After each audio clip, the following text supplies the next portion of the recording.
And welcome back to STS, Sharpen the Spear podcast with another incredible guest. I've got Kimberly Verbeke, and I'm really excited for this. These are my favorite guests, I must say, because of the topics, and I just lean into this stuff. I love it. So without any further ado, as we always say, Kimberly, no one knows you better than you. Give us a little backstory, bring us up to speed here, then we'll get into our conversation. Sure. Well, thanks for having me first. I'm excited to chat with you. I'm a naturopath with a clinic in Texas. Work with people with all sorts of things going on. And I would say that the thing that is the most fun for me is helping teach people how they can age well and have a really high quality of life as they get older. I started out in geriatrics, and I always tell people when you start out at end of life, you know what you don't want.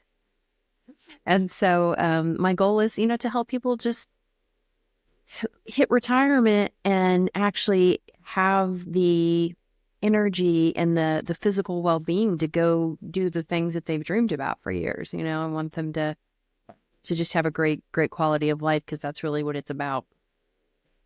Yeah, that's really great, Kimberly. I think I like that when you start at the end and you kind of know what you don't want. That's a big thing. I always teach my kids that it's better to know what you don't want than what you actually want, because that's a great place to start. Exactly. You can avoid a lot of wasted time, right? You sure can. In this situation too, I think about it every day because I'm getting older. I'm going to air quote older. Okay. And I've always been about performance. Can I still do this? Can I do this? Can I be better at that? That's kind of been my focus all the time. And as I get older and I see those around me, as I become older than most people I'm around, or see people older than me, I'm like, I'm not judging, but I'm observing their quality of life. That's what I'm really doing. And one quick story, I had the guy, he had to come replace this carpet in our room. We had our roof ripped off and it rained in there. So this guy was like 85, okay? And he comes in and he's like still doing his carpet business at 85, but he is, hunched over, like, he can tell he's been laying carpet for 50 years. I'm like, and you just watch it. He came in, he did it, right? He's good at it, but he lives in pain. Yeah. And I saw that and I'm like, I just felt so, because, I did a lot of physical stuff in my first business, 20 years and everything else. And I was feeling some things, but I decided back then, like, whoa, man, this is not a good path. When I see someone who's done that, and I remember telling one of my kids, we're talking about someone who's walking like that. I said, well, it didn't just happen like that overnight. Yeah. It was a sore shoulder that they didn't do anything about. They got worse and they learned to live with it. They started adapting, right, and doing things, and that just continued to, and I'm like, I got to be like conscious of that. I'm like, you guys got to fix things. You got to fix it, right? Absolutely. I mean, even to like watching, like I'll watch people as they get older and they start to like hunch forward, like just tip forward when they're walking or doing things, and their heads out here instead of back here. And I'm always like, oh gosh, this isn't going the right direction. Let's straighten up. Let's, Yeah, we used because to our bodies are so adaptable. We adapt to, like you said, And you just get accustomed to it. You kind of forget, like you're kind of born with this perfect alignment and everything else for most people, right? And you kind of go through life and you're young and you're doing things, and we kind of forget, we kind of lose that connection with ourselves and that. And I think it's too long ago, early 90s, I learned, and I was teaching oscillating beam training. Okay. So it's postural alignment. So think of a 4x4 piece of wood. I routed the edges, except for about 6 inches on each end would say squared. So you'd walk on this, and you sand and everything else, and it moved, right? So it would wobble a little bit. And so we do postural alignment, and we'd walk, foot in front of the other, and you have to stay in this beam and I could do an hour-long workout on this beam, with people, and make them do things and bounce tennis balls. But just getting people reacclimated to posture, and I deal with a lot of people who are older, And they're like, Mm-hmm. oh, this is unbelievable, and it's all scapular retraction and all this different stuff. But I remember that working with them, like, wow, this is like, to them, that was a lot of work, just trying to get that back. But we could do it in a month or two. All of a sudden, they're starting to walk upright again. Like you said, that lean forward, we got rid of Yep. that. We got their balance back and stuff like that. And you don't ever hear about that. I don't think I've ever heard of that training again since, but it's called oscillating beam training. I have 4 of those beams in my garage, and I do all kinds of workouts with them, but That's it's, so it's, cool. it is cool because people, it's the age. Let's talk about the aging process, because that's kind of your Mhm. thing. So let's kind of get into what that is. Like, I'm not going to, like, there's stages, right? Do you kind of go through stages? What does it For really sure. look like? So, I I always like to give people things that you can kind of picture easily in your mind. And this is one of my favorites, right? So when you're young, your metabolic rate is here and disease is here. And as we age, that starts to shift. We metabolically slow down. Our body can't keep up, right? It's not repairing and detoxing and doing all these things as quickly as it used to. And that's when we start to see diseases and illnesses kind of take hold, because the repair systems get kind of broken down and they can't keep up anymore. And so you start to see those shifts. And for me, I see a lot of those shifts in people's kind of 40s. Seem to be an age when you start to see people falling apart, and they suddenly realize that something has shifted. Not always, but it's quite common. I'll get men and women that are like, can't really seem to lose weight, right? That's one of them. Or they're starting to get some of those diseases that we commonly see in people, metabolic diseases, right? Whether it's blood sugar, blood pressure, cardiovascular disease. They're just, the body's starting to move away from that ability to just quickly recover. And then we move into our 40s, and the protein synthesis that happens so easily with such a small amount of protein when we were young, that changes significantly. We go from probably needing about 20 grams of protein to create protein synthesis in the muscle to, by the time we're 40 to 45 grams. It's a big shift. And so we start to see people losing muscle at a much, much quicker rate. And muscle keeps you healthy and young, right? Unfortunately, in our society, I feel like people look at muscle as an aesthetic thing. It's way more than aesthetic, like way more. If you want to live a long time and be healthy, you have to have muscle. It's a hormone signaling organ. It is, it's, when you look at older people that are frail, what don't they have? They don't have muscle, right? But yet occasionally you see an older person and you're like, they look really spry. And while they may not have bulky muscle, you can see that they have some muscle that's giving them strength and balance. And, there's more to it even than that, right? It becomes more complex. We need an amino acid reserve to heal and repair. So not only do we have this huge jump in protein synthesis, right, in the amount of protein it takes to create protein synthesis, we also are getting older, and we need to have this reserve. So if something happens, our body just doesn't become incredibly catabolic and take away the muscle that we do have. So really getting people to understand that the protein's the name of the game if you want to age well and have a high quality of life. That's a big, big factor. Yeah, I think that's in it, and you're exactly right. It's so overlooked. It's misunderstood. I think Mm-hmm. that's the best thing, right? It's misunderstood, like you Yeah. were saying, because again, you don't need to be massive. You don't have to be this, bodybuilder, but, and I think you're exactly right. And I think the visual part, you see that person, because I've known a lot of guys who are 60s and 70s, and they're working out. They've been working out their whole life.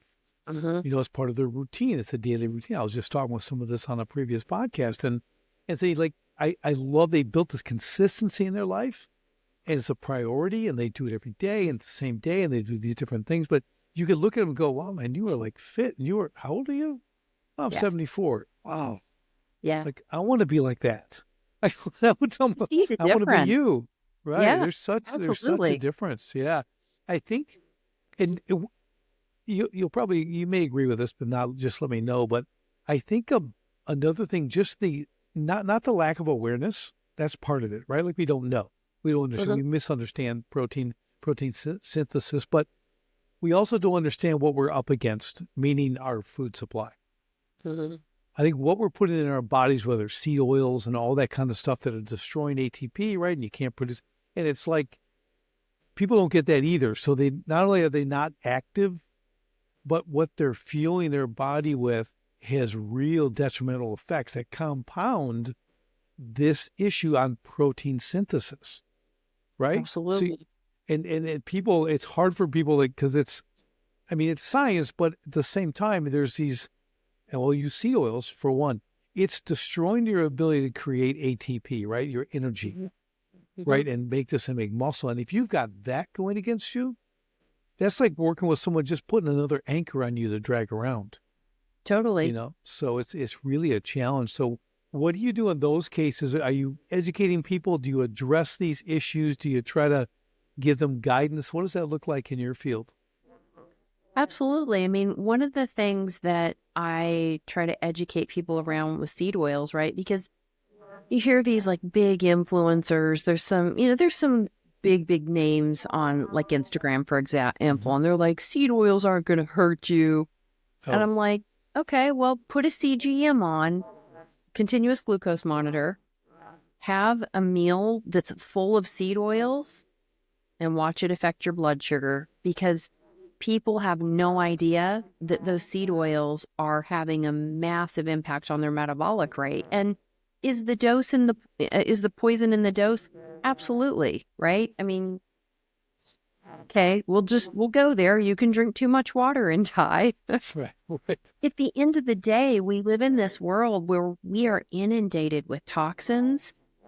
So in my mind, we do our best to control the controllables. And it matters. It matters in our longevity and our quality of life. And, for the people that don't think it does, okay, do you. Let's see how this, let's check back in 10 years and in 20 years. I've worked with a lot of diabetics that did not understand.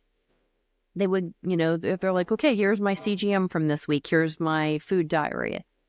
And we would look at it and I'm like, oh, what did you have for lunch on Tuesday? It was always eating out somewhere where you knew there were seed oils, because they were, when someone's being transparent about what they're eating and when they're not. And I have had so many diabetic people that were like just dumbfounded by the impact of seed oils on their blood sugar. And when they started to pull those seed oils out, they started to go back to a normal, right? Because they were working with carbs, they were working with controlling carbs and sugar, but they didn't realize there were some other factors there that were just driving their blood sugar through the roof. And so, I think you educate people, help them understand, so they have control. They have the power to control what's happening to them. Unfortunately, we allow a lot of things in food in our country that they're not food. They're poisons, right? And in a high enough dose, they become a poison to us. So hopefully we'll see some changes there, because it matters. Yeah, I think people don't understand the cumulative effect, right? Correct. Because that's something get away. They can put this little bit in everything, okay, times a gazillion, right? A product, but it's every day. It's in everything you eat. So yes, this one little thing would, but now it's that times 10, times 20, times 30, times in every meal. Okay. And you're doing this stuff day after day, week after week, year after year. Like, how does it not have an effect? It's like slipping a little arsenic in your stuff every day until, you check out. Right. And it's again, it's the awareness aspect, but the food industry itself is so, toxic. Yeah. Yeah. to use the right term. It's a major uphill battle for all of us because we have to choose every meal. We have to understand exactly. And when you eat out, you have no choice. You're at the mercy of whatever they're pretty much handing over the counter, right? And most of Absolutely. the stuff, you don't know exactly what they used and this and that, but at the same time, you can pretty much assure you walk through the grocery store and you can see this in every product, Yep. except maybe the broccoli. Okay, so it's like people don't get it, and then just reading ingredient levels and doing this kind of stuff, but it's not even that. It's really the awareness of the effect of this stuff, and I don't have the answer like how to change it. You know what I mean? Like, because we just have to stop eating it. That's the thing. The only way you can affect that is just no one wants it anymore. Then it goes It's away. extreme ownership at the end of the day, right? It is. Yep. If you want a high quality life, it's all about ownership. When people are like, well, I don't know about that. I'm like, you got this little thing at your fingertips called the internet. Yeah. You can find out if you want to. And you really have to take ownership and make decisions because I really think the most control we have over our health is what we've put in our mouth every day. When you can get people to understand that every cell in your body is made up of what you eat. I'd like mine to be made out of steak. I'd like my cells to be made out of steak. Right. I mean, and you're right. It's again, it comes back to awareness, and people are, a lot of people get a lot of and I used to do this years ago too, was get all my meals from a window. Mm-hmm. Drive up, get your stuff. I mean, it's just, here's your bag of poison. I mean, I'm being a little extreme. Pretty much, like my kids. So we made all my kids baby food, when they're little and everything. We were very conscious on this stuff. And I remember McDonald's, okay? So my kids never ate at McDonald's, for like, I think it was 6-7 years before and all they knew, they thought McDonald's was the coffee store because my wife would go to the drive-thru and get a coffee. That's all she'd ever get there. So forever, they thought it was the coffee store. I'm like, that's awesome. Good. You just keep thinking that. And then here's the best part. So my in-laws brought like some McDonald's. We were at this flower and garden show. My kids were all in their little wagons and stuff, and they brought them some McDonald's little Happy Meals. I remember my one son, Augie, like he took the little burger and he took a bite and he just scrunched he looked at him and he handed it back to him. He's like, what is that? And my kids are all like, what is this? They're like, eat half a nugget. Like, what? They didn't have the palate for it, And we're not like vegans or anything like that, but it's like we ate fresh fruits and vegetables all the time. We cooked at home. We made all our food. We were pureeing the fruit when they were babies. The first solid food was stuff that we made. They never had something from a jar. And I see the fruit of that now because, those formative years are critical, that first 4 to 7, so they never had a soda till they're like 8 or 9, like never even tasted one. You made a great point about the palate. Our palate gets used to what we eat and That's we start to develop a taste for things we have regularly. And so if you feed your kids real food, good food, they will develop a palate for that. Just like if you feed them junk food and fast food, they'll develop a palate for that. Yeah, that's for sure. It's back to us being adaptable creatures. Yeah, and you know what's amazing, Kimberly, is the abuse our bodies can take. It's astounding. You're like, I mean, you see people, and I'm not just talking about like seed oils. I'm talking about drugs and smoking and alcohol, all the stuff the body is unbelievable. It is. What it can endure, but eventually it will die. Yeah. Okay. Especially, and you can speed that process up with all the bad stuff. You can also slow it down with the good stuff. That's right. Yeah. Talk about that. But let's talk about that a little bit because I think that's really important because I remember my brother, who's like 1 year older than me, always telling me each decade how bad it's going to be. Not that he was like old. He's, well, wait till you're going to be 30 and then you're going to be 40. And I just keep telling him, I'm still waiting, buddy. I'm like, when does the bad stuff happen? I haven't experienced any of that yet. So I'm sure something's going to happen, but I'm still waiting, So let's talk about that a little bit. Let's let's talk about not reversing, but slowing the age process, right? Like what are some, we know we got kind of part of the food stuff, but we understand that. What are some other things that's involved? For sure, food. I am a massive believer that if you want to be healthy, you have to exercise. We don't live in a time where people are like, we're not going out and, taking care of animals and working in fields. And just very few people have real hardworking lifestyles now. Right. Most people are sitting in front of a screen. And so when that happens, you have to do something to try to offset that. And that's, exercise is the name of the game. The other thing is you have to prioritize your sleep.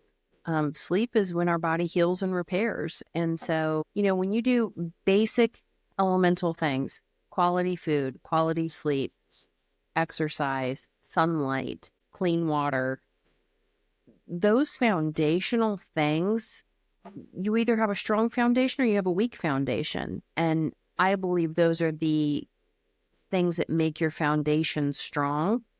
And even if you haven't done them in the past, you can change your life and start doing them now, and it will impact your health and longevity. There's tons of proof out there. It's like I was saying to someone the other day, I just put a post up about it, I think this morning, that we act like when people are sick, changing your diet and exercising are alternative.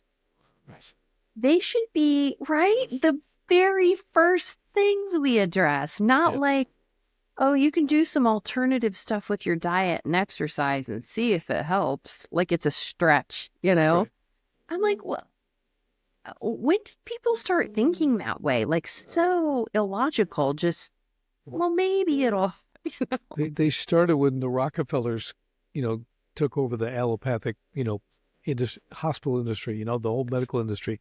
They started doing that stuff because we know that, a regular MD has 2 hours of nutritional training out of all their years of training. And they tell you need to eat better. And that's where the conversation ends. Yeah. That's the only advice you get. If they can't write a prescription for it, they can't help you. So, yeah, there's not a lot of guidance out there. And like you said, alternative, it's not alternative. That's the go-to.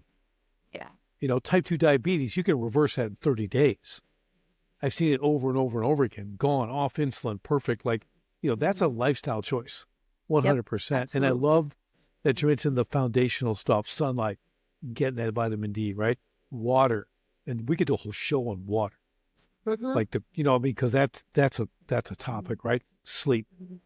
Incredible. Like it's so, and people totally undervalue that, right? And of course, nutrition, just what you put in there. That sleep part, I played so many years, like 4 hours a night at work, doing all this stuff, and then I would get good night's sleep. But then finally another trainer of mine at my gym that I owned, he's like, why don't you just try 7 hours?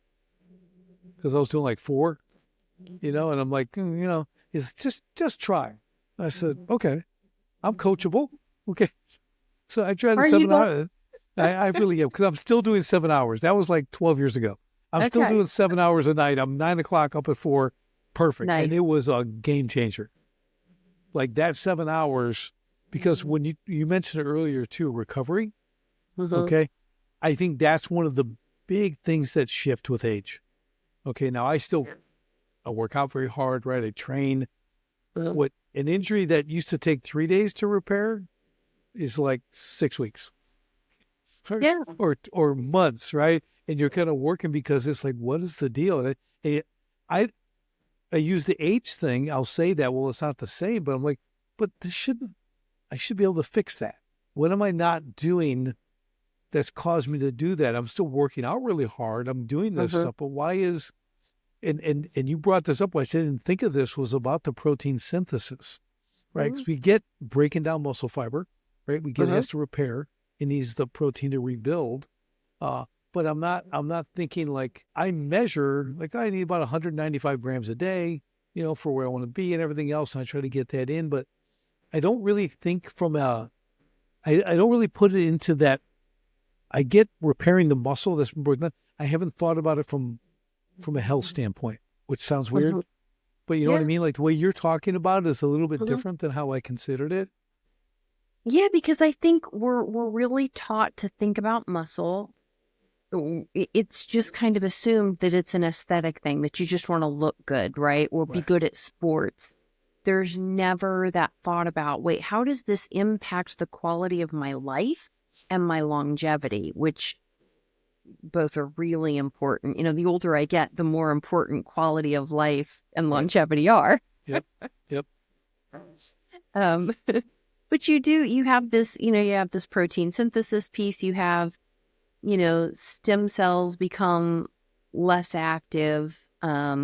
We have, we're producing less of some of these things in our body that repair our repair systems. So there's some supplementation we can do there to help increase our ability to heal and there is so much that we do have power over. You feel pretty good when you learn about it because you're like, all right, I think I can take this aging thing for a while anyway. Yeah. Yeah. You know I used to get when I had the gym and I'm coaching people and training them, and you always get the pushback on the organic food or the quality food is so expensive and all this kind of stuff. And I learned by doing different things, right? Whether it was freshly extracted juices and all my organics or whatever I'm doing, fresh. I'm like, what I've noticed is when I'm eating really healthy, that higher quality food, I eat less. hmm Okay. So you seem to be, there's a different, you're satisfied a little bit different. I don't know what it was over the time, but I felt like, well, if I did the numbers, the hmm cost analysis between hmm quality food and the processed garbage, your volume is way different. Totally. You're eating a lot more. So you actually can save money by eating healthy. And Because you're people couldn't satiated. exactly. People weren't letting this. People weren't letting this work. They hmm weren't doing the math. They're thinking, no. I said, but you're not. You're not really.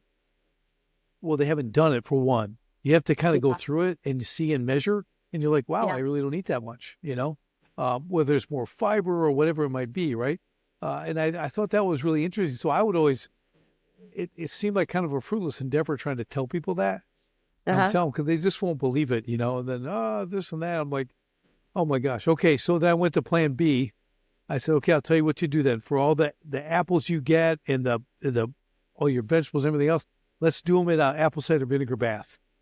Whole sink full of water, have a cup of hmm apple cider vinegar, soak them, wash them in that. You're like 99% organic, right? hmm You get all the pesticides off everything else. Just do that. Okay. Now we're back to you think you're saving money.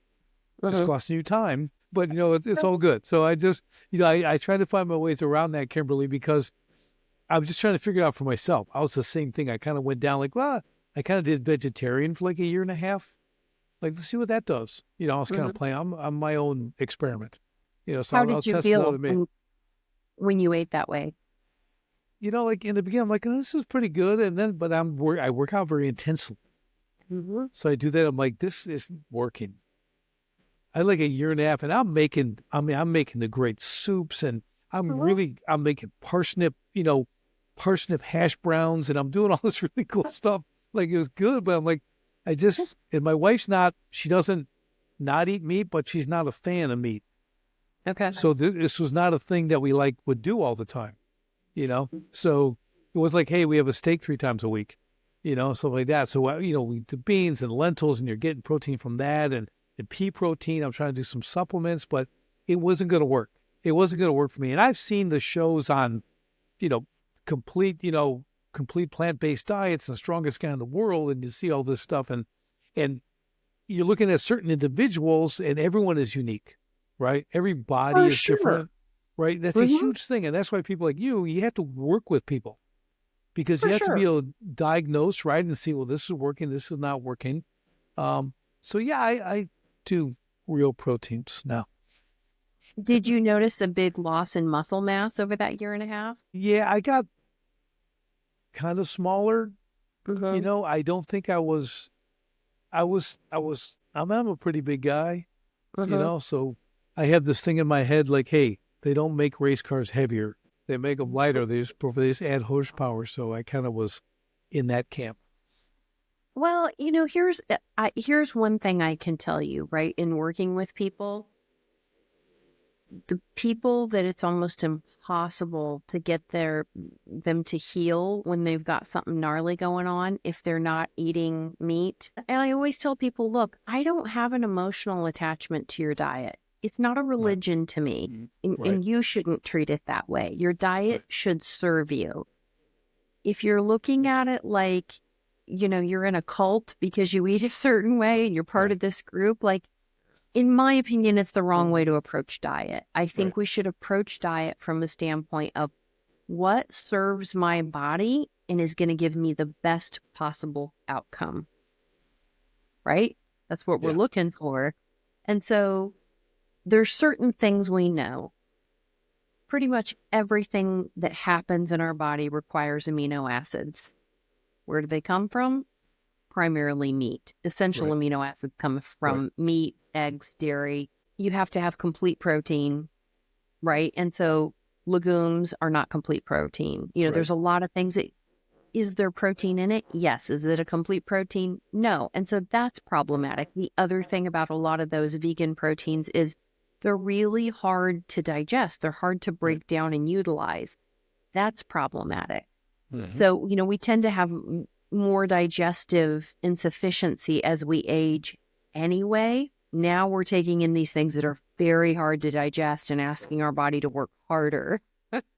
And so to me, it just doesn't make a lot of sense. And I will tell you, I could be a vegan from the standpoint of I love animals, love them. Okay. I also think that there is a hierarchy. There's a circle of life. And I'm very, very grateful for the meat I eat. And I always, always feel better when I have plenty of protein during the day. So I think there's something to getting enough protein. I think most people do really well with about a gram of protein per ideal pound of body weight.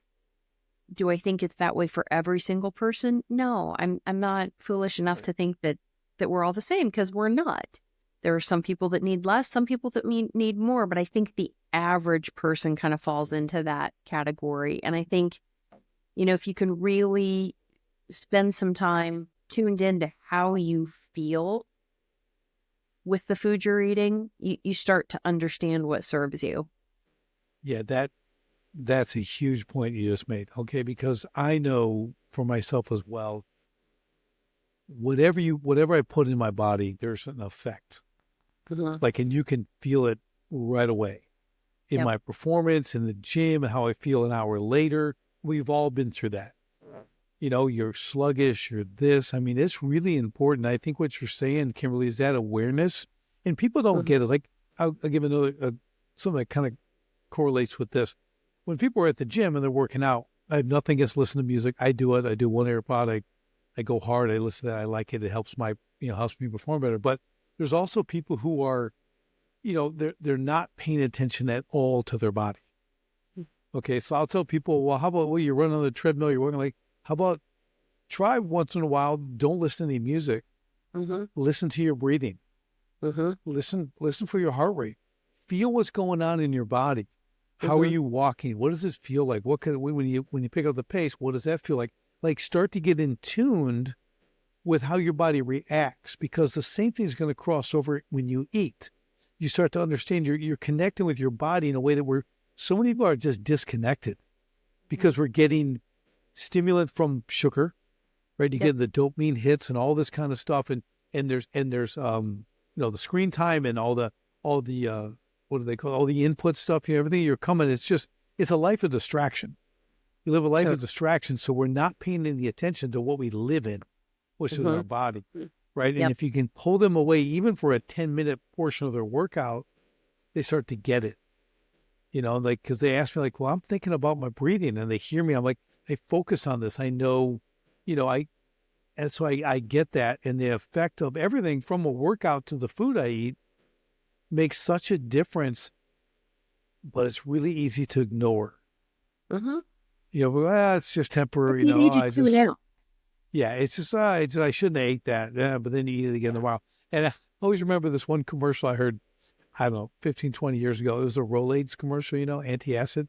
Yeah. And it was like, oh, because Rolaids now, I can eat all the food that I love. I'm like, all the stuff that was making you sick. and you get to eat the stuff making you sick, but you take a couple of Rolaids and you're good. It just was so ironic. I just heard that commercial. You just stop. I was like, what, did you hear that? Did they listen to that before they put it out? Really? It's like seeing Pepsi supporting Juvenile Diabetes Foundation on the same sign. I'm like, what? Really? Like, it's just, it's just a funny world we live in, but people, they're not putting this stuff together. Yeah, That's why. totally. I mean, they've been, I think when people are distracted, which, I think there's been an agenda for that. It's a separate subject, but when people are distracted, it's easy to control them. And then when you make a society sick and weak, it's even easier to control them. And if you want to be different and abnormal, take ownership for your health, right? Take extreme responsibility for your health and be an outlier. I mean, I know I have officially reached an age where I look at people that are probably my age and go, holy cow. Like, someone will say that we're the same age. And I'm like, I'll tell my husband later, oh my God, I thought they were like 15 years older than me. We're reaching that point where you really start to see the people that have taken care of their health and the people that have just gone off the rails. And ownership, it's not always fun, but the outcome, you get what you want from it.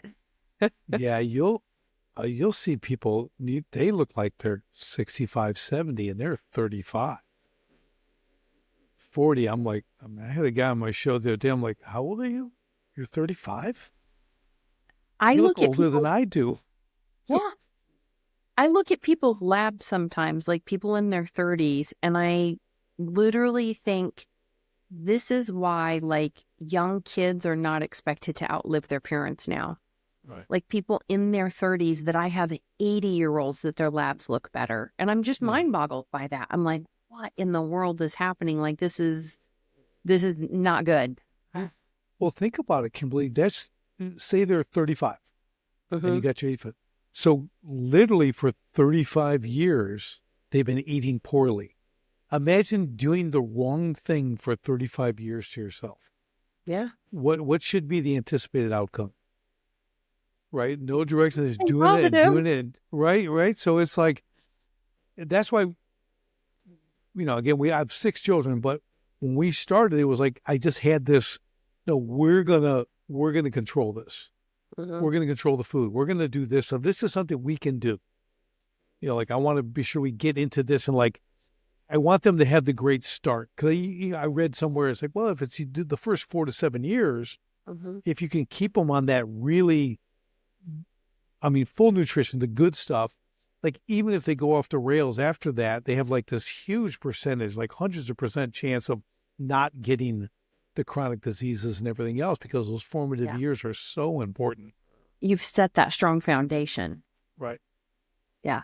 I'm amazed sometimes at the things I'll either see, like in a restaurant, or someone will tell me that they're feeding their child, and I'm like, would you eat that? And they're like, well, my kids won't eat what we make for dinner. And I'm like, bet they will if they're hungry. That's what I was going to say. You'll eat. That's who I am as a parent. It might be in 3 days, but you'll eat it. There was a health coach, and she was on stage. She was talking really cool. This is 15 years ago. And she goes, now, I know you think I'm crazy, but I'm telling you, any parent who feeds their children white bread, she's talking about like Wonder Bread, should be criminally prosecuted.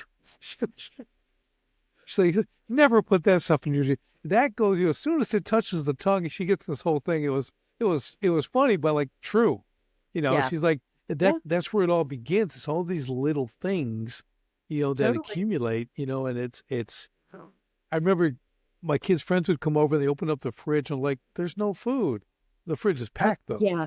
but it's all like it's greens and this stuff. And it's like, no, there's food. We just make our food. Yeah. That's the difference here. It's not all like in a box or a can or what. It's like, no, we have to prepare it. What do you want? I used to Kimberly, I custom made, so I have 6 kids. I ask each one, it's restaurant style. What do you want? I'm tooling up breakfast every morning. Like, oh, you want this? I'll make that. What do you want? I want that. Something completely different. I got pans going. It's like a restaurant. People are like, oh, you spoil your kids. I go, I'm not spoiling them. They got good eating habits. They're not asking for junk. Yeah. I'm tooling up food that I'm hand making for them to eat. This one likes this a little more. This one like that. I want some salsa on that. I can do that. So they got to grow up with that mindset. Like, oh, it's fuel. It's a good thing. And I see all their eating habits now, and they're amazing. Absolutely. And they develop a palate for what you feed them. Kind of a funny story. Like, I've always tried to buy organic, and we have chickens now, but for years I bought organic free range eggs, and my daughter loves eggs. I'd make her eggs, and she was probably 6 or 7. And she came home one day and she goes, her dad and I were divorced. Yeah. And she's like, Dad's eggs are gross. And I was like, what? She's like, Dad's eggs are gross. I don't like them. And I'm like, what do you mean Dad's eggs are gross? And through like Q&A, I figured out he didn't buy organic eggs and she didn't like the way they tasted. And then when she got a little bit older, she's like, oh my gosh, like, I don't know why, I told Dad he should buy organic eggs. The eggs he gets are nasty, You develop a palate for your kids, and it's really, truly not that hard. Like, I get it. I've been a single parent. Like, you don't always have a ton of time, but what you're putting in their body is their brain's developing, they're growing, their bodies develop, their organs, their hormones. I mean, if back to the protein subject, think about this. This is a very interesting fact. There have been children taken away from their parents, or children that have died because their parents had them on a vegan diet as very, very young children. Mm-hmm. That's how important protein is to life. That's right. Yeah, absolutely. It's so, I remember the Hebrews back like biblical times, what they did for their kids, they'd choose some of the food, take it out when they were like babies, and they just put it on the roof of their mouth. Just little bits to get them acclimated to develop that palate. Yeah. It's kind of a tool technique. And they just did that and just do that. And I wasn't chewing mine. Well, I won't say never. But little baby bird never hurt anybody. Yes, a little bit. But it was very similar to what we did. Like, hey, they get the real food and they're trying it. And at 6 months old, that's what they're eating. Yeah. I have a granddaughter now. She's 10 months old, 11 months old. Oh. And same thing, right? She's eating. My wife is taking butternut squash. We're making butternut squash, and she purees it. And the baby's eating that, all this stuff. Apples, we're taking real apples. We're doing all this stuff, and it's really cool. Yeah. Because that's what my kids grew up with. So now we're like just doing it again, and they love it. Yep. It's amazing. Love it. Yeah. And I don't have to pop open the jar and feed them from that, So we're always making the different stuff. Yeah. It's really great. So I think you're right. There's a natural order of things, right? Mm-hmm. But now there's also science-based research that confirms what's the natural order of things. And you try to circumvent it, and just not to dive into it too much, but the vegan stuff and even the vegetarian, you're not going to get enough from food. You're still going to have to supplement. Like when you're asking me, I was just doing that. I wasn't doing any supplements. I just did that. So I got smaller when you talk about losing muscle mass, but the energy and the performance wasn't quite there. And there's something missing. It's not because in my mind, I'm like, I feel like something's missing. There's just a part of this, and it's not because I had meat before, because I was never a huge, 3-4 times a week, but I had it. I'm like, there's just something missing. There's just something that's empty about this. Yeah. And not from a taste thing, but literally from my body, because I do listen to my body. Mm-hmm. I work out, I do all this stuff. So I'm like, I departed from that There's still great elements of that I make because that's part of my balanced meal. You know, I mean, I Sure. love vegetables. I love them. I make them all the time, you know, but I add the proteins in. And we have chickens. I have 50 chickens. I Oh, don't just wow. have a couple of chickens. I have 50 chickens because I like eggs. I love Okay, it. I well, know we eat a lot yeah. of eggs. And you're right. You break one of those open, that dark, rich yellow yolk, and we feed them, you know, all our scraps. So we're peeling stuff and all the stuff we eat, we just give to the chickens. So they're eating like kings. You know, Yeah. I guess queens. They're chickens. They're queens. So, but you know what I mean. So they get all that as a supplement to their diet as well. You know, from Yeah. apple cores to everything that they get to finish all that stuff. So it's good use of that. But what they produce is amazing. You Yeah. know, so High quality. yeah, it really is. So, and my son like, can we get a steer? Because he wants to raise some meat. So I'm like, yeah, well, we should look into that. You know, like we should raise our own food. You know, like we get the room, we get the space, like this. Yeah. He goes, I want to get a pig. I go, I don't want pork. I go, I don't really want pork. Like, it's okay. I can get it once in a while, but it's like, nah, I'm a you beef know, girl. yeah, I'm going to take that over the pork. You know, I mean, those things can't even sweat. You know what's staying inside their body? Yeah. Yeah, I don't think I exactly. want to eat that. I'm like, you know, so Exactly. I think we'll go with the steer. Let's get that. You know, let's get that. And a lot of people do that around me. I'm kind of out near farm country and stuff, and we know the guy owns the slaughterhouse and everything else. You can get it processed. You know who. So it's that you know who your farmer is. You know who's growing your beef. You know who's slaughtering your beef. Who's prepping. You know, and a lot of people have gotten back to that now. You know, that's really way more popular. I know my butcher, the guy, he's like almost 2 years out. So you can't, you gotta put the order in when you get the calf, right? Like the calf, you gotta put the order in for the slow, you know, hey, 18 months here. You got a destiny in 18 months, little Yeah. cow. So we're over Thanksgiving, we're picking up a side of beef. My daughter's fiance grew up on a ranch, and they raise, you know, they'll raise some cattle that they'll slaughter for themselves. And they were Right. like, hey, you guys want a side of beef? And we're like, yes, we do. Because we Yeah, normally will buy a side every so often. And right. you just, you get, it's better quality. You know where it comes from. It's not getting shipped halfway across the world. Like, there's just so many factors that matter with quality. Yeah, they're not eating GMO corn and all the other stuff. If you've ever driven by a factory farm and you see it, it makes me sick. I don't even want to look at it because I just think it's sadness. Yeah. But those cows all packed in and just, it's not how they're meant to live. As you drive to my house, you know, you come down this hill and there's a house and it's probably like 6 cows, you know, 6 deer. Call them Oreo cows. They're black with the white stripe in the middle, you know, that goes around them. So they've got theirs, and they've got 3 over here, and they got horses, and this person. I'm like, this is where it's at. Yeah, because they're raising their own beef. You know, they got the stuff because they got their room. I'm like, I got chickens, and we got and it's just like, if we had to go total barter, we're all going to be fine. Exactly. You know what I mean? I'll give you 10 dozen eggs for, you know, those 2 pounds of beef. You know, what do you need? Yeah. So it's, you know, but I love to watch that though. People do it. And it's not a ton of work. It's work. Like every morning I take care of the chickens. You know, we water them, I feed them, I do my thing, you know, and it's like, okay, that was a hard 10 minutes. Ooh, I think I'll be okay though. You know what I mean? So, but look what I produce. You know, I get 25, you know, I get whatever, 15, 20 dozen eggs a week. You know, so it's good. So I don't know. I like when people kind of step back a little bit and they start looking for that. And granted, everyone can't have a cow in their yard. Okay. Sure. But when you understand, like, go back to kind of the beginning of what we talked about, you really have to understand what you're putting in your body. And the saying is, you are what you eats, right? So you really got to understand what that animal is eating. It's the same principle, right? It's not grass-finished beef.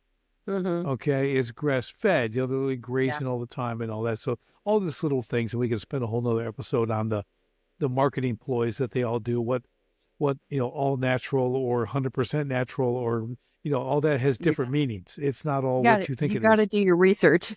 Yeah, it is. I mean, the food thing is awesome. So, let's talk about, just kind of wrapping up here, from a natural path standpoint. give us kind of a high level view of the, how do I say this? Like it's the overall practice, like what you do, right? Because nutrition, you talk about exercise, kind of what's the, you're gonna have to help me out here, Kimberly. I'm trying to think of like people will come for different outcomes. Sure. But as a naturopath, you kind of basically have one, right? Is it? I mean, it's like complete health. I don't know what it is. I'm Absolutely. thinking like, Homeostasis. That's the yeah, that's the point. That's the that's outcome the we're looking, word. you That's know? the word I couldn't think of. Yeah. So, I mean, I'll get people that come see me that have Lyme disease, cancer, Really? mold toxicity, just don't feel good, and they're trying to figure out why. I've got people that come see me that are like, look, I feel great. I want to stay feeling that way. What can I do to just amplify my health? What can I do to make sure I age well? And all those things are interesting and worthwhile pursuits, right? Right. It's a lot of fun to watch people get better. Right. When someone comes to you and they're really sick and they feel really poorly, and you get to watch their health improve, that's super, super cool. Yeah. At the end of the day, I think it's easy to take your health for granted. When you don't have your health, it is the only thing that matters to most people. Right. And so, getting people to take that ownership and understand that I'm responsible for my health and you are responsible for your health. Your doctor's not responsible. Your pharmacist isn't responsible. Your spouse isn't responsible. You are responsible for your health. You are an adult. Make adult decisions. Right. I've said this to more than one person, but I'm like, you can't treat your body like a garbage can and then expect a good outcome, because it's Right. not going to happen. And Right. I see that. And sometimes that may sound harsh. It probably is a little bit harsh, but we live in this world where everybody sugarcoats things for people. Like, well, a Coke a day probably isn't a big deal. Oh my If you're gosh. diabetic, it is. If you're, It's every day, 7 days a week, 52 weeks a year, year after year. I wrote an article on the first 60 minutes after drinking a Coke, what your uh-huh. body goes through. People, Yeah. and I gave it to my chiropractor. He's like, can I get copies of this? I'm like, look what your body goes through from one Coke Yeah. in an hour. Like the whole thing. I'm like, and you do this every day. Yeah. My mother literally drank a 12-pack of Diet Pepsi every day. She made it to 58. It's not very, Diabetic, all that, lost both legs, did just terrible health her whole life. She couldn't get that stuff under control, yeah. and it's just, and I think about that. And here's a point I think about when I think naturopath, okay? There's another word I could put right alongside that. It's healer, okay? I think healing is what's not in the allopathic medical system. They're not about healing people. They're not about curing things. Mm-hmm. It is about customers for life. Mm-hmm. It is symptom treating only, never Mm-hmm. the cause, right? So when I run into quality chiropractors, naturopaths, stuff like that, they're like interested in healing people. Mm-hmm. Okay, that's a big difference. That's a very different mindset than Yeah. the person who's, again, customer for life, just doing maintenance, just treating the symptoms, Mm-hmm. and not going to the cause. And it's a long time ago, I learned this, and I'm like, wow. And then I had to almost get control of like my negativity or my anger Mm-hmm. against that system. Yeah. Because I'm like, and I'm a business guy. That's my whole Mm-hmm. thing. I'm a business coach, and I grow businesses, and I look but that's bad business. It's criminal. To me, it's criminal. And you mess with people's lives. And we saw it during COVID and all that other stuff too. But sometimes I just have to take a breath. You know what I mean? And that's why I have people like you on my show. Because I want people to know, because some people know, they kind of know, but they've never really had a hour-long conversation with a naturopath, Yeah. right? They just think it's some woo-woo thing, and no, it doesn't really, I mean, it's really odd. People's Yeah. perception when they Mm-hmm. don't know, it's a very human thing. For Okay, sure. people they're making their own conclusions. They know nothing about it. It's very common today. But I love just bringing people like you on, Kimberly, so you can share, Hmm. especially the aging aspect. Like Hmm. everyone wants to age gracefully, but I want Sure. to age gracefully and powerfully. Yep. I want to be like powerful in my age. I mean, Me too. I still put out some power every day. I'm like I said, I'm based on performance, and I don't want to lose this. Like I'm Totally working agree. like I like it. I don't want it to go Totally agree. away. So it's just yeah. Uh, My dad was hiking the Grand Canyon at like 74 or some 73, down and up in the just doing stuff like he's always super active. I'm like, Dad, that's awesome. Just uh, always going, and I just love that. eating right. He's got the right body weight, all this stuff, because he had, struggles all the time. We're growing up and everything else, but he's just super sharp. Now he's 80, going to be 81, I and love he's that. just, it's great to see. I love it. I just love it.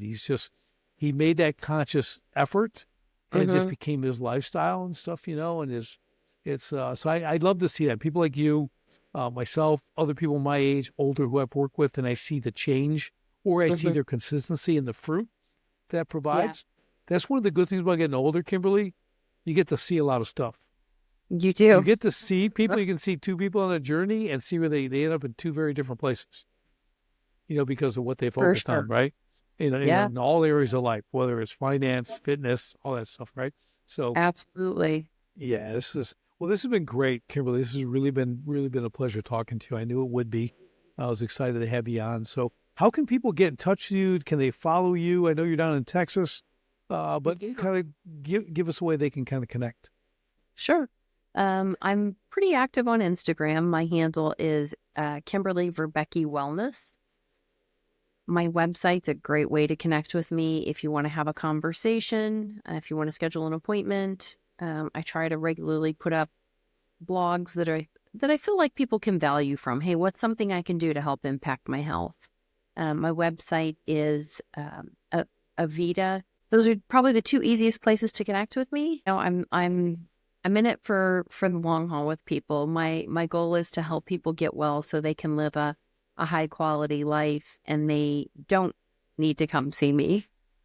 Yeah, There's that's awesome. plenty of people out there.